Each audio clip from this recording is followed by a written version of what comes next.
그리고 이제 K 벡터 다이어그램에 조금 익숙해지셔야 되거든요. 자, K 벡터 다이어그램을 컨스트럭션 하는 거를 알려드리겠습니다. 자, 여기 이게 리얼 스페이스, 좌가 리얼 스페이스, 그 오른쪽이 모멘텀 스페이스로 보시면 됩니다. 그리고 여기가 여기 x1이 물질의 표면으로 보시면 돼요. 지금 보시는 거에. 그러니까 이쪽 부분 제가 지금 커서로 가리키는 거는 그냥 물질통이고요. 이 물질 표면에 정상 파트, 그러니까 플레인 웨이브들이 여러 개가 지금 확 따따따따 오고 있죠. 그게 x1의 벡터 방향에서 어떤 팔을 형성할 거예요. 그죠? 그럼 반대로 요 물질 팔을 갖고 있으면 파필드로 요런 플레인 웨이브들을 내보낼 수 있다는 뜻이 됩니다. 그게 합쳐져서 파필드에서 우리가 얻고자 하는 스펙트럼이 되는 거고요. 그러면 이 중에서 자, 요렇게 플레인 웨이브, 초록색 레이블링 되어 있는 플레인 웨이브가 있고 요게 요 방향대로 모멘텀을 가지면서 오고 있다. K0라고 하고 KB라고 하고요.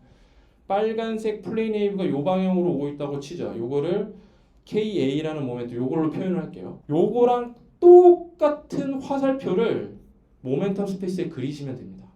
얘 평행이에요, 지금.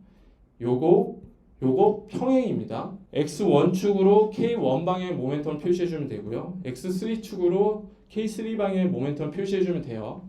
그리고 디스퍼전 릴레이션이라는 게 있는데 이거 아주 간단하게 제가 밑에 써놓은 것처럼 균일한 매질에서의 모멘텀 매칭 조건이라고 보시면 돼요. k 스퀘어는 kx 스퀘어 플러스 ky 스퀘어 플러스 kz 스퀘어 이게 다예요. 그러니까 여기에서 딱 도달할 수 있다 이렇게 되면 됩니다. 이 모멘텀을 내가 매칭할 수 있다 이렇게 보시면 돼요. 그러면 여기 초록색 화살표 그대로 평행하게 그려주고 빨간색 화살표 그대로 평행하게 그려주면은 K 벡터 다이어그램은 완성이 되는 겁니다. 그럼 우리가 다음에 뭐를 해야 됩니까? 이 팔을 런칭을 하려면 뭐를 줘야 돼요? 포인트 소스를 줘야 되죠. 그러니까 K 벡터 다이어그램에서 포인트 소스를 표현할 줄 알면 되는 겁니다. 여기 위치 우리가 고려하고 있는 위치가 있다고 칩시다. 여기 X 위치라고 있고 여기에 포인트 소스를 부여하고 싶어요. 그러면 어떻게 하면 돼요?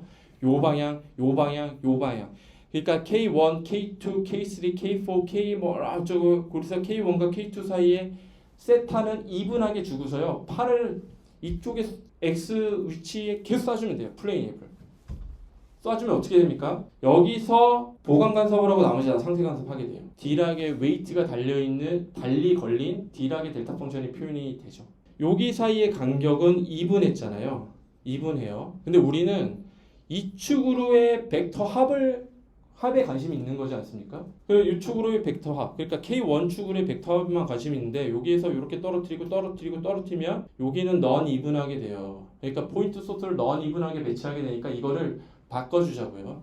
여기는 이분하게, 여기는 넌 이분하게, 여기 넌 이분하게 해줘도 포인트 소스를 표현하는 데는 크게 문제 없습니다. 근데 지금 우리는 여기가 지금 물질 표면이거든요. 물질 표면인데 포인트 소스가 비주기적으로 돼 있는 것보다 주기적으로 돼 있는 게 보기가 조금 더 좋을 것 같지 않나요? 예. 그래서 그거를 바꿔주자는 겁니다. 그러니까 여기 2분.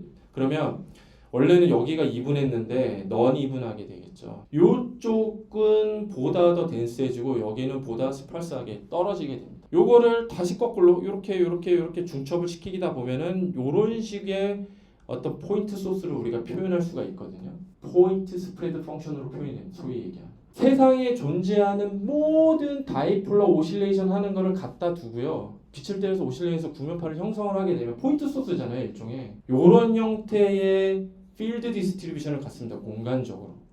그러니까 요게 제가 어떻게 찍은 거냐면 저희가 기판에다가 서브웨이브렌스 스케일의 골든 나노 파티클을 하나 얹어요. 이렇게. 기판이 이렇게 있고 골든 나노 파티클을 이렇게 얹어놓고 빛을 때리면 아까 설명드린 것처럼 이렇게 다이폴을 형성을 하겠죠.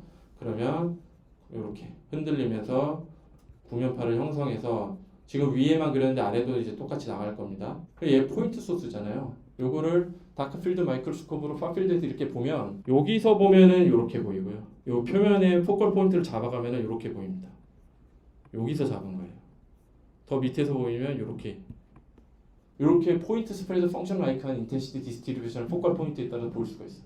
이게 세상에 존재하는 모든 다이폴라 레저넌스를 하는 거에서 일어나는 파필드 현상이라고 보시면 됩니다. 그러면 이제 포인트 소스를 K 벡터 다이어그램에서 표현할 수 하시는 법을 배우신 거예요. 그럼 이렇게 나오는 녀석들이 디스퍼전 릴레이션을 만족을 시키도록 공간적으로 짜자자작 배치만 해주시면 되는 거예요.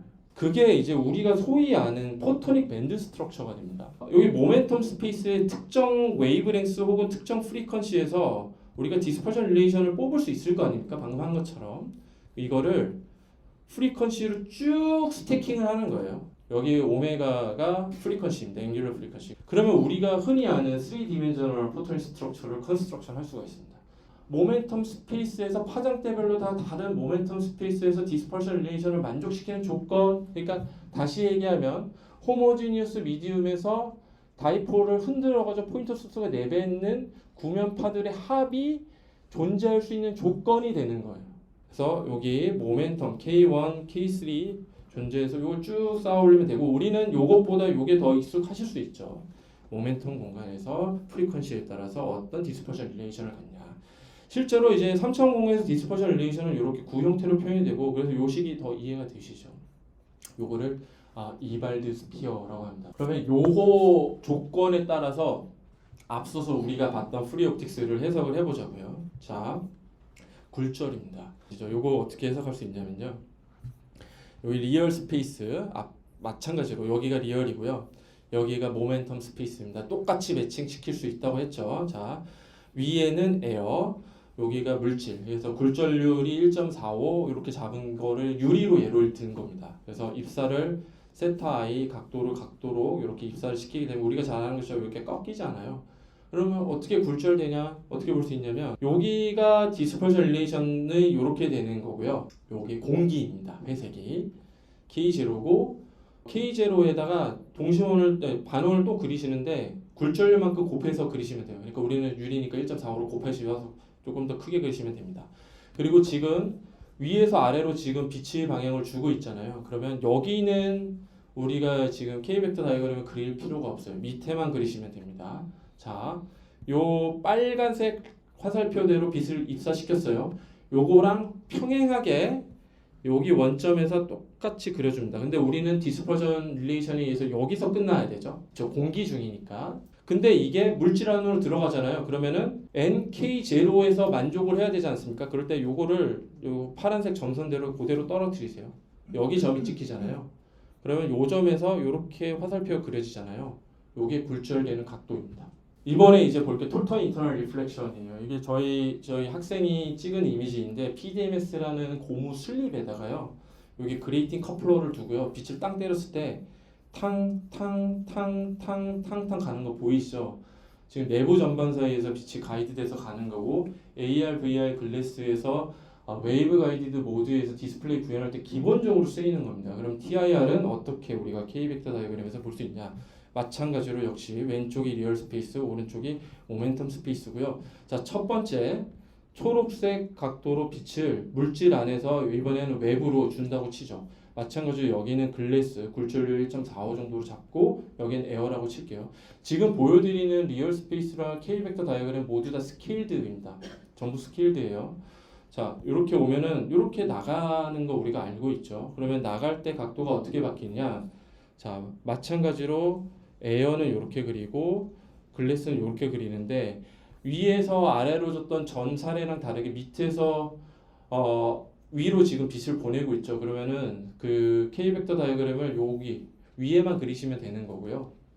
이번에는 근데 시작이 글래스지 않습니까? 그러면은 처음에 초록색으로 이렇게 요거랑 그대로 평행하게 여기서 이렇게 그리는데 끝을 어디서 맺어야 돼요? 여기서 맺어야 됩니다. 왜? 요 모멘텀 조건을 만족시켜야 되니까, 요 디스퍼전 릴레이션을 만족시켜야 되니까. 그런 다음에 파란색으로 이렇게 떨어뜨립니다. 그러면은 여기 공기에서의 디스퍼전 릴레이션을 만나죠. 그래서 여기 원점에서 이렇게 그려주면 돼요. 요거랑 평행하게 그려주면은 그게 나가는 빛이 됩니다. 빨간색으로 가볼게요. 요거랑 평행하게 똑같이 또 그려줍니다. 평행하게 그려주고 파란색 점선으로 떨어뜨리게 되면 여기 만족하네요. 그쵸? 그러니까 거의 표면으로 이렇게 나가는, 우리가 흔히 아는 에바네스트 웨이브가 이렇게 가는 겁니다. 근데 요거보다 입사각이 조금 더 큰 파란색을 보도록 하죠. 파란색 요거랑 평행하게 모멘텀 스페이스에서 그려주는 겁니다. 이렇게 그려주게 되면 요거를 똑똑똑 떨어뜨렸을 때 공기 중에 디스퍼전 릴레이션을 만족시킬 수 없죠. 그러니까 에어로 빛이 못 나가는 겁니다. 그러면 어떻게 됩니까? 그대로 반사해서 다시 들어와야 되죠. 이게 토탈 인터널 리플렉션이에요. 그러면 토탈 리플렉 TIR을 유도할 수 있는 크리티컬 앵글은 지금 어떻게 됩니까? 세타 i가 되죠. 붉은색으로 표현한. 요것보다 크게 되면 TIR이 나온다. 이렇게 설계를 하시면 됩니다. 응용 사례를 하나 보여드릴게요. LED 아웃커플링 이피션시를 요 K벡터 다이어그램으로 그대로 표현을 할 수가 있거든요. 이게 이제 제가 굉장히 존경하는 마틴 그린 교수님이 2001년도 이분이 사실 태양전지만 하신 게 아니거든요. LED도 굉장히 잘 하셨고 마틴 그린이 아마도 아카데믹하고 프랙티컬한 두 측면에서 굉장히 하이스트 레벨에서 옵토일렉트로닉스를 하신 전 세계에 몇 안 되시는 분이라서 제가 굉장히 좋아하는데요. 이분이 2001년도에 어떤 논문을 냈냐면 실리콘을 가지고 LED를 만들었는데 아웃커플링 이피션시가 대단히 낮았어요. 10%도 안 됐습니다. 5% 10%도 안 됐는데 표면에 이렇게 격자를 줬더니 급격하게 상승했다는 논문을 2001년도에 네이처에 발표하시거든요. 이것도 K벡터 다이어그램으로 이해를 할 수가 있습니다. 보통 LED는 에미팅 레이어가 이렇게 있으면은 백에 이렇게 메탈 미러를 붙여줍니다. 이거는 왜 그러냐면 일렉트로드가 필요해서예요, 그냥. 근데 보통은 메탈을 쓰니까 이게 그냥 미러 역할을 하는 겁니다. 그리고 여기 에미터가 이렇게 빛을 방사를 하죠. 그러면 LED 레이어의 굴절률을 N1, 공기를 N2라고 치면 얘의 아웃커플링 이피션시를 우리가 어떻게 정량화할 수 있냐면요. 요 식으로 유도해서 정량화할 수 있는데 이 식을 어떻게 유도하냐면요. K벡터 다이어그램으로 유도하는 겁니다. 요거 지금 제가 X, Y, Z를 표현을 했는데 모멘텀 스페이스로 보시면 됩니다. 똑같이. 그리고 지금 빛이 백으로는 안 나가니까 위의 방향이 하프 스피어만 우리가 표현을 하면 돼요. 디스퍼전 릴레이션을 고려를 할 때. 이렇게 되면 여기 K0N1 그러니까 되고 K0N2 이렇게 될 수가 있고 요게 이제 LED고 요 공기가 되겠죠. 그러면 요렇게 헤미스피어가 있고 그 헤미스피어가 그 디스퍼전 릴레이션 K 스퀘어는 이꼴 KX 스퀘어 플러스 KY 스퀘어 플러스 KZ 스퀘어가 되는 겁니다. 이게 이 공기로 나가려면 여기서 요 LED 레이어에서 빛이 시작을 하니까 이게 뭐 예를 들어서 요렇게 나갔다가 공기로 떨어지는 그 디스퍼전 릴레이션을 만족을 시켜야 되잖아요. 그죠? 만족을 시켜야 되니까 제가 주황색으로 여기 표현한 그 사과의 꼭다리 꼭지 부분 요 콘의 조건만 만족을 해야지 빛이 아웃커플링 될 수가 있는 거예요. 그러면 이 아웃커플링 이피션시 예타를 어떻게 유도할 수 있냐면 전체 헤미스피어의 면적에서 요 주황색 부분의 면적이 차지하는 비중이 되는 겁니다.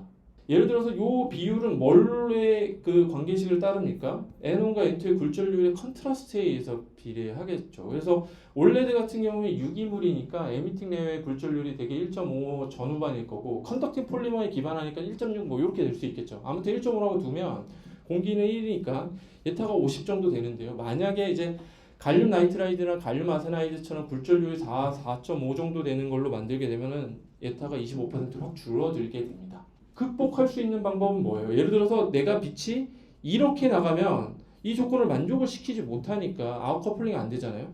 그러면 요 길로 나가는 거에 그레이팅 벡터로 모멘텀을 줘서 이쪽으로 보내주면 되는 거예요.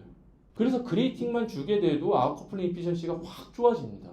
이거 유도하는 과정은 유튜브에 올려놓을 테니까 돌아가셔서 하나하나 유도를 해보시면은 비교적 용이하게 하실 수가 있을 겁니다. 자세한 설명은 생략하고